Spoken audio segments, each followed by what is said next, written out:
Hello, karibu sana. Tuko katika somo muhimu sana, maombi ya vita.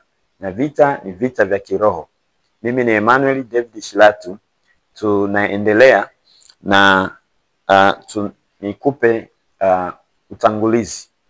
Lakini kabla sija kusomea neno, tuombe. Bwana Yesu, asante kwa siku ya leo. Zawadi nzuri uliotupa. Umetupa afya na uzima. Tunalitukuza jina lako. Tunapojifunza, utufundishe. Roho Mtakatifu, wewe ni mwalimu, tusaidie kuelewa neno lako ili tuishi maisha uliotukusudia, katika jina la Yesu, amen.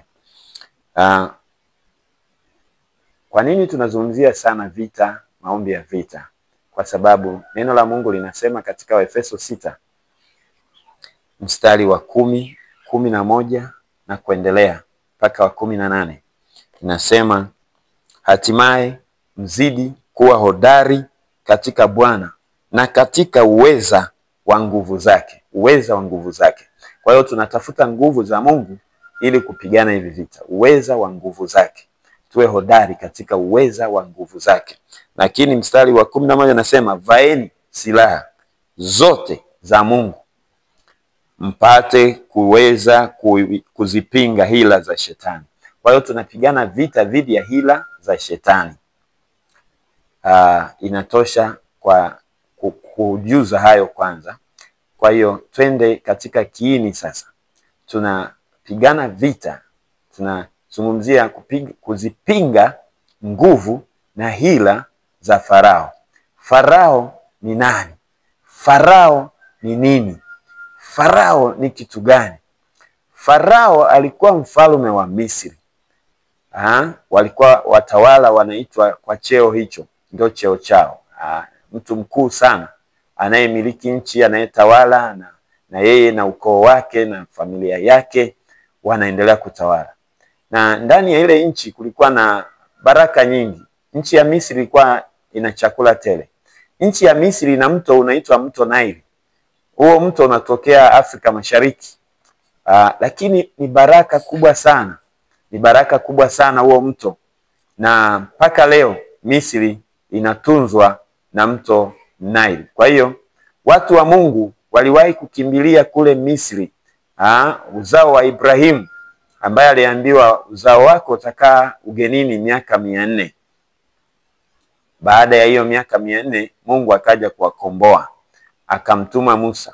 Lakini wakati huo nini kilikuwa kinatokea? Sikiliza. Kutoka sura ya 1 mstari wa 7. Kutoka sura ya 1 mstari wa 7. Biblia inasema hivi, na wana wa Israeli walikuwa na uzazi sana na kuongezeka mno na kuzidi kuwa wengi, nao wakaendelea na kuongezeka nguvu, na ile nchi ilikuwa imejawa na wao. Ile nchi ilikuwa imejawa na wao. Kama Biblia yako iko kama yangu, neno wao limeandikwa tu wa, alafu full stop. Kwa hiyo ni wao. Kwa hiyo mtu wa Mungu ujue kwamba Mungu ametuumba akatubariki na kusema zaeni mkaongezeke. Mwanzo 1:28. Kwa hiyo tunavyoishi sisi ni wa kuongezeka tu. Ukianzisha biashara lazima iongezeke. Ukiingia kwenye ndoa lazima uongezeke. Kama umekosa uzao unamsihi Bwana ili mambo yabadilike, kwa sababu ni neno lake, amesema mwenyewe kwamba tutazaa na kuongezeka. Lakini pia kibiashara lazima tuzae biashara mpya, tuongezeke. Tuzae mawazo mapya yaongezeke. Tuzae chochote ambacho tutabuni tutakileta duniani kinapaswa kuongezeka. Biblia inasema hivyo kwamba wana wa Israeli walikuwa na uzazi sana na kuongezeka mno na kuzidi kuwa wengi. Na kuzidi kuwa wengi. Kwa hiyo sisi ndio fungu letu, kuzidi kuwa wengi, kuongezeka na kuzidi kuwa wengi. Kwa hiyo ndio kanuni. Lakini tukiendelea kusoma mstari wa 8 inasema, basi akainuka mfalme mpya kutawala Misri asiyemjua Yusufu. akawaambia watu wake, angalieni, watu wa wana wa Israeli ni wengi, tena wana nguvu kuliko sisi. Wana nguvu kuliko sisi. Sisi mara nyingi, kwa sababu Mungu ndiye msaada wetu, Mungu ndiye anayetuwezesha, mara nyingi nguvu zetu zitakuwa tishio. Zitakuwa tishio kwa shetani, zitakuwa tishio kwa ufalme wa giza. Kwa hiyo hapa wana wa Mungu wakaonekana ni tishio. Akawaambia watu wake, angalieni, watu wa wana wa Israeli ni wengi, tena wana nguvu kuliko sisi. 10. Haya, na tuwatendee kwa akili, wasije wakaongezeka. Tena ikitokea vita, wao nao wasije wakashikamana na adui zetu na kupigana nasi na kutoka katika nchi hii. Kwa hiyo lengo lilikuwa ni hilo, kwamba kuzuia vita, kuzuia mabadiliko na kuzuia kupigana ili kujikwamua. Lakini pia anasema wasije wakaondoka, wasije wakatoka katika nchi. Kumbe kuondoka kwenye hali duni na kuingia kwenye hali bora ni kinyume na mpango wa adui zetu. Adui zetu hawataki tuongezeke, hawataki tuzidi sana, hawataki tufurahi, hawataki tuwe huru. Wanasema wataondoka katika nchi, kutoka katika nchi. Na hiki kitabu kinaitwa Kutoka. Maana yake ni hiyo, kwamba Mungu ana mpango sisi tutoke katika level za chini twende level za juu. Mungu ana mpango tutoke katika uchache twende katika wingi. Ana mpango tutoke katika uduni twende katika ukuu. Ana mpango tutoke katika huzuni tuingie katika furaha ya Bwana. Ana mpango tutoke katika njaa tuingie katika utele. Ezekiel 36 mstari wa 30 nasema, nitazidisha mazao ya matunda yenu na chakula chenu, ili msichekwe tena na mataifa kwa ajili ya njaa. Ezekiel 36 mstari wa 30 inasema hivyo, kwamba nitazidisha mazao. Alafu Ezekiel 34 inasema kutakuwa na manyunyu ya baraka katikati yetu, kutakuwa na manyunyu ya baraka. Manyunyu ya baraka. Kutakuwa na mvua za baraka. Kwa hiyo kama huoni baraka, huoni neema, huoni ushindi, huoni kutoka kwenye changamoto, huoni mpenyo, ni kwa sababu Farao hataki. Farao hapendi. So Farao ni adui. Farao ni nguvu inayozuia mafanikio yako, inayozuia mwendo wako, inayozuia hatua zako, inayozuia kuendelea kwako, inayozuia na kudhibiti hatua zako, mtu wa Mungu. Kwa hiyo ni roho tunaita Farao, roho ya Farao. Roho ya Farao inaoperate sana leo hii katika dunia. Inaoperate kwamba inazuia hatua za mtu, inachelewesha hatua za mtu, inababaisha hatua za mtu, inababaisha mawazo ya mtu, kusudi la mtu, inatia hofu, inatia uoga na kusababisha kusitasita. Hiyo ni roho mbaya kabisa, lazima tuipige vita, lazima tuishinde. Kutoka kwenye utumwa ni lazima, kwa sababu kulingana na ili andiko, kutoka ni lazima. Kwa nini? Kuna wivu. Kwa nini? Kuna ukatili. Kwa nini? Kuna kutendwa kwa akili. Farao ana akili na anatumia akili na anatumia science. Ukiendelea kusoma mstari wa 16 Kutoka 1:16, neno la Mungu linasema hivi, wakati mwazalishapo wanawake wa Kiebrania na kuwaona wa katika kuzaa, ikiwa ni mtoto mwanamume basi muoeni, ikiwa ni mtoto mwanamke na aishi. Kwamba waachwe tu watoto wa kike ndio wazaliwe wawe wengi, kwa sababu wa Misri watazaa nao. Wakizaa nao ile mbegu ni ya Misri. Ndio siri yake hii. Kwa hiyo ni mpango kawekwa. Akapeleka huo mpango, kama leo hii wa Marekani wanaleta kinga mbalimbali na machanjo na manini, yote hayo ni kwa manufaa yao. wanatengeneza kizazi wanachokitaka wao, wanatengeneza watu ambao watawamiliki na kuwatawala milele. Sasa sisi lazima tuzijue hizi mbinu na tujikomboe.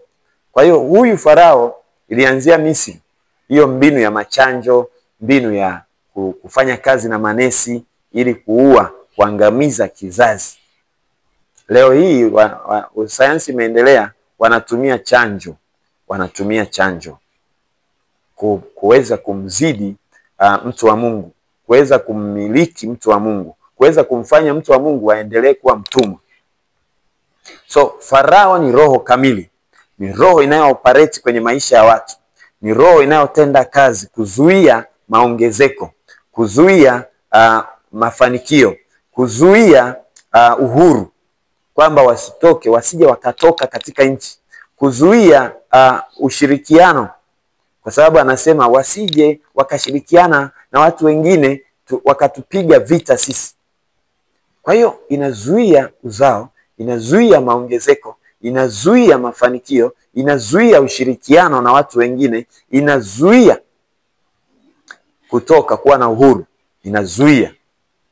Roho ya Farao ni ya kuipiga vita, na lazima tuishinde, ndipo tupate kutoka, ndipo tupate kufaulu. Ukisoma sura ya 8, ya 9, ya 10, 11, mstari wa 4 mpaka wa 7 pale, utaona kwamba mauti ilinyamazishwa kwa damu ya mwana kondoo, kwa damu ya mnyama. Na huyo mnyama anawakilisha Yesu aliyechinjwa. Huyo mnyama aliyechinjwa katika Misri ndio alitengeneza Pasaka. Kwa hiyo roho ya Farao inakomeshwa kwa damu ya Yesu, inakomeshwa kwa kuitumia damu ya Yesu. Roho ya Farao, ukisoma Kutoka 12:13 unaambiwa tutumie damu, tunaambiwa tutumie damu. Kutoka 12 mstari wa 13. Ngoja nikugusie tu hapo uone umuhimu wa hiyo damu ya mwana kondoo, damu ya Yesu. Damu ya Yesu inasema hivi, na ile damu itakuwa ishara kwenu katika zile nyumba mtakazokuwamo, nami nitakapoiona ile damu nitapita juu yenu, lisiwapate pigo lolote likawaharibu nitakapoipiga nchi ya Misri, lisiwapate. Kwa hiyo sisi tuna damu ya Yesu, tuna damu ya Yesu, ushirika mtakatifu. Tunapokunywa ile damu ya Yesu na mwili wa Yesu, tunapokea hiyo nguvu iliyomo kwenye damu ya Yesu, tunapokea mamlaka iliyopo katika mwili wake na kupiga vita vizuri. Imeandikwa hapa Kutoka 12:13, na kutoka hii ukisoma mstari wa 23 utaona ina maajabu. Kwa hiyo neno la Mungu linatufundisha vizuri sana. Nimekupa hii mbinu: kutumia damu ya Yesu, kutumia mwili wa Yesu, kutumia maji yaliyotiririka kutoka kwenye mwili wa Yesu, kusafisha, kuondoa kila upinzani, kuharibu kila upinzani wa Farao, kuharibu kabisa nguvu ya Farao. Farao ni jitu kubwa, ni jitu lenye nguvu, jitu lenye uwezo, jitu lenye jeshi, jitu lenye mamlaka, jitu lenye mahospitali, lina kila facility, jitu lenye jeshi. Farao ana jeshi. Kwa hiyo tunapozungumza maisha ya vita, maombi ya vita, tunazungumza vitu vikubwa sana, vitu vikubwa sana. Na maisha hayawezi kusonga mbele, hatuwezi kufaulu, hatuwezi kufanikiwa bila kukubali kupiga vita kwa kutumia damu ya Yesu, kwa kutumia damu, kwa kutumia damu, kwa kutumia jina la Yesu. Tunapiga hii vita, tunamshinda Farao na jeshi lake na mahospitali yake na mbinu zote alizoachilia shuleni, vyuoni, kwenye taasisi mbalimbali, ameachilia waharibifu. Sasa tunapiga vita na kuzidi hizo nguvu na mbinu zake, hayo mauaji anayokusudia, au mauaji aliyosema kwenye Kutoka 1:16 kwamba watoto wa kiume washushwe chini, wawe chini.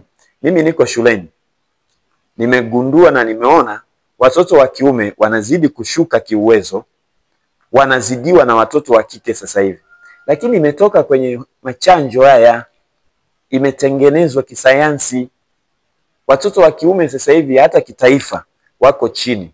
Watoto wa kiume sasa hivi wako hatarini sana. Watoto wa kiume ndo wanafanyiwa ulawiti sana sana, na wanafanyiana wao kwa wao. Yote natoka kwenye, iko engineered na machanjo haya. Iko engineered, ni agenda ya UN, ni agenda ya siku nyingi, ni agenda imetengenezwa. Kwa hiyo Farao ni kitu kikubwa sana. Ni maserikali yamejitengeneza, yamejiwekeza, mataifa makubwa yamejitengenezea mkakati namna ya kumwondolea nguvu na uwezo mwanaume. Ndivyo alivyofanya Farao. Ni ajenda kubwa sana, ni vita kubwa sana, ni mkakati mkali sana. Mkakati mkali sana ambao sasa hivi uwezo wa watoto wa kiume umeshuka sana. Hawapo kwenye science, hawapo kwenye vitu vigumu, hawapo kwenye mikakati, hawapo kwenye vita, hawapo jeshini. Yani kila mahali wanapungua ili kunyamazisha sauti ya mwanaume. Na lazima tupige vita hii roho ya Farao kwa njia ya maombi. Nataka tuingie kwenye maombi sasa kukabili hii roho ya Farao. Hebu kuwa na hasira takatifu, tukabili hii roho ya Farao.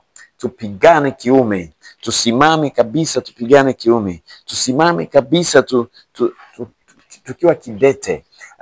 Musa alitamka neno moja kwenye Kutoka 10 mstari wa 25. Musa anasema ni lazima utupe wanyama wetu na fedha yetu na kila kitu chetu, tuondoke. Tutaondoka na kila kitu. Hebu sema, nitaondoka na kila kitu. Nitaondoka na kila kitu changu kutoka kwenye utumwa. Tuombe. Lengo la kuomba maombi haya ni kuondoka kwenye utumwa wa Farao. Ni kuondoka utumwa wa Farao, tunamaanisha utumwa wa magonjwa, utumwa wa kutokuwa na biashara, utumwa wa kutokuwa na kazi, yani huna ajira, utumwa wa kutokuwa na kazi. Sehemu ya pili, yani kazi kama biashara au kitu unachofanya cha kukuingizia kipato cha uhakika. Utumwa pia ni katika mazingira ya kukaa katika magonjwa, kwa sababu ule ni utumwa, unanyamazisha uchumi.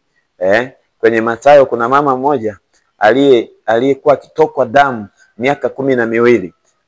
Imeandikwa kwamba alimaliza fedha zake zote katika mikono ya matabibu. Alikaa kwa madaktari muda mrefu sana, miaka 12. Kwa hiyo kila kitu kilikufa kabisa, kiliisha. Lakini kwa neno moja, tena Yesu hakuongea chochote. Kwa kugusa tu pindo la Yesu alipona, mateso yalikatika. Na sisi tutatumia jina la Yesu, tutatumia damu ya Yesu kumkabili Farao, kukabili upinzani katika jina la Yesu. Baba, katika jina la Yesu Kristo wa Nazareti, tunakushukuru kwa ajili ya siku ya leo, kwa ajili ya neema yako, kwa ajili ya upendo wako, kwa ajili ya mamlaka yako. Katika jina la Yesu Kristo wa Nazareti, ninasimama, ninatamka na kutangaza ya kwamba kila mkakati wa Farao ninaupindua kwa mamlaka ya jina la Yesu Kristo. Kila mbinu ya Farao ninaipindua kwa jina la Yesu Kristo. Nasimama na Ezekiel 21:27.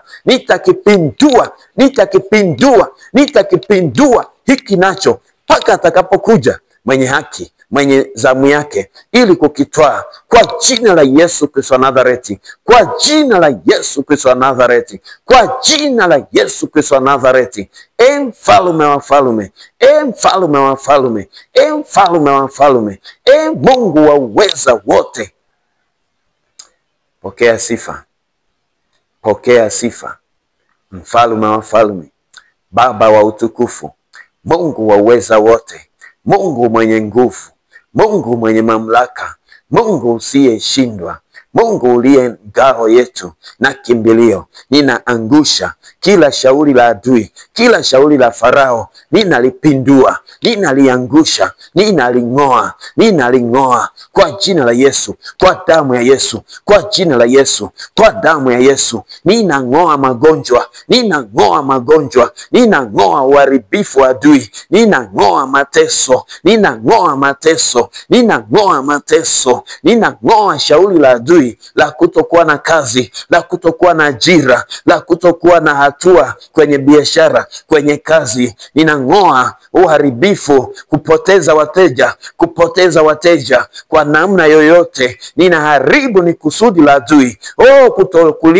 Kutokulipwa kwa wakati, madeni, kutokulipwa kwa wakati na madeni mengi, ninakataa kwa jina la Yesu Kristo wa Nazareti, kwa damu ya Yesu, kwa jina la Yesu, kwa damu ya Yesu, kwa jina la Yesu, kwa damu ya Yesu, kwa jina la Yesu.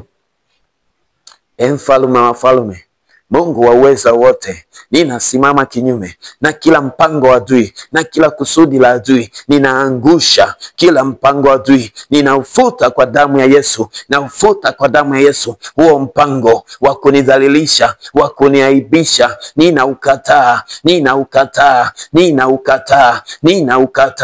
kwa jina la Yesu, kwa damu ya Yesu. Ninaukataa kwa jina la Yesu, kwa damu ya Yesu, kwa jina la Yesu, kwa damu ya Yesu, kwa jina la Yesu, kwa damu ya Yesu, kwa jina la Yesu, kwa damu ya Yesu, kwa jina la Yesu. Ninaharibu kila mpango na ratiba ya adui katika jina la Yesu Kristo wa Nazareti. Ninajiondoa katika ushawishi wake, najiondoa katika kusudi lake, najiondoa katika hali yoyote iliyo duni. Ninabadilisha sasa, nabadilisha kila kusudi la adui juu ya maisha yangu, ninaliharibu na kuliteketeza kwa moto, nateketeza kwa moto, nateketeza kwa moto kila kusudi la adui. Naachilia umeme kwa jina la Yesu Kristo. Zaburi 147 mstari wa 18, neno linasema, ulituma neno na kuviyeyusha, ulituma neno na kuviyeyusha, ulituma neno na kuviyeyusha, ulituma neno na kuviyeyusha, ulituma neno na kuviyeyusha, ulituma neno na kuviyeyusha, ulituma neno na kuviyeyusha. Katika jina la Yesu Kristo wa Nazareti, ninayeyusha kila hila za adui, kila mpango wa adui, ninauyeyusha sasa kwa neno la Bwana, kwa neno la Kristo, kwa neno la Bwana, kwa neno la Kristo, ninayeyusha.